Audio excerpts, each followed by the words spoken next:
so far. Hey, you have speed. We have speed, but now this is a great part for you. Thank you. I mean, it really showcases you. Did you see it with the audience yet last night, or? Yeah, I saw it last night. Okay. That was Were we there at that mind-blowing. screening at the Grove? At the Grove, yeah. You heard the laughter, so that was great. You That saw- was weird because I've seen it. I saw like a rough cut, and I kind of saw a basic music that was put behind it. So I kind of, seeing that for the first time is kind of weird. You're like, whoa, what the hell is this, But seeing it yesterday was liberating because I walked in there like, I'm so nervous and my back was tense because I thought, are they going to laugh? Are they not going to laugh? And some of the press was there and I was like, oh God, is he going to kill me?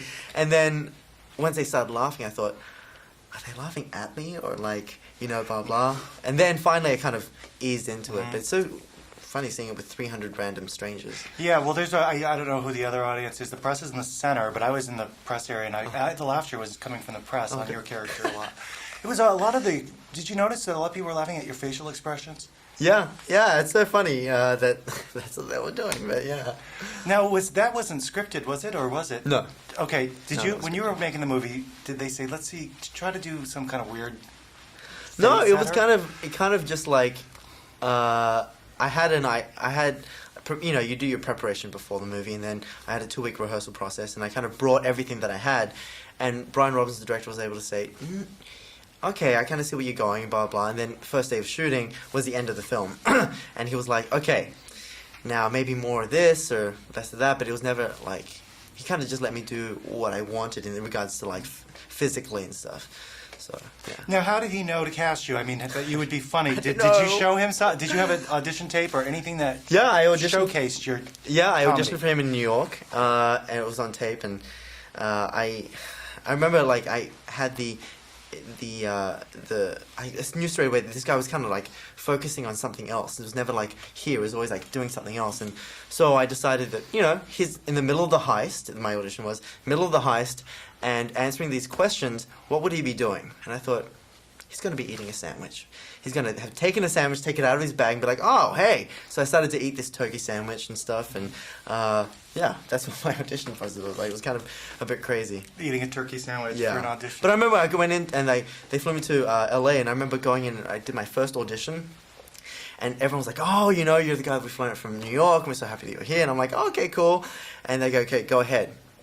And I did it, and it was so bad. It was so bad.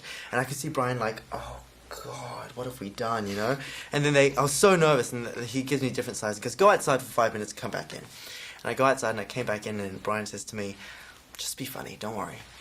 And I go, what do you mean? It's like kind of like saying, just tell a joke now. And I'm like, okay. Exactly. And then I got in there, and I thought, you know what, screw it. I'm just going to do what I do and what I think this guy's about. And I did it, and next thing you know, I'm in the movie. Well, let's talk about this guy's about. He's obviously not dumb, but he's the lowest in the class, Yes, right? 281 out of 281. Well, he's not dumb. He is misunderstood. He's each character is misunderstood, but my character kind of represents judgment. People judge him as being a loser, as a stoner, and that type of stuff. But there is so much more behind that. There is a backstory to everyone as to why he's like that. You know what I mean?